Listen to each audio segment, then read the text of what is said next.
ফাঁকনামি করো না, সাবধান করে দিছি সাবধান হয়ে যাও, কখনো করে দিছি। তাহিরি কখনো নরম কখনো গরম, ফটনীতি করো না। আজকে দেখতেছি লেখাপড়া কিতা করো, তুমি কোন ক্লাসে পড়ো? হ্যাঁ, সেকেন্ড ইয়ার পড়ো। এ বি সূত্রটা কো, এ বি সূত্র বলো, বীজগণিত।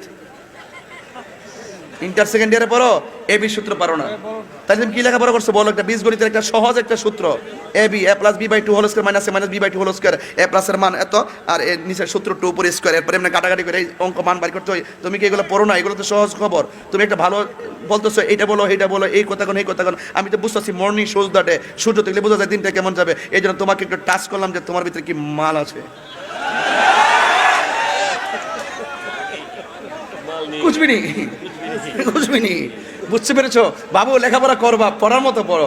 এই জন্য তো বলছি না যে পানির মধ্যে পেশাব করিস না। তুই তো বড় ক্রিকেট খেলো যাইছে পানির মধ্যে মুইতা দেশ। পানির মধ্যে প্রস্রাব করলে স্মৃতি শক্তি কমে যায়, কথা কোন ঠিক না বেঠে? আমি যে সূত্র কইছি সূত্র কি হয় নাই? আমি যে থিওরিতে যে বলছি এটা কি হয় নাই? সূত্র কি অঙ্ক দিলে কি হ্যাঁ পারবো?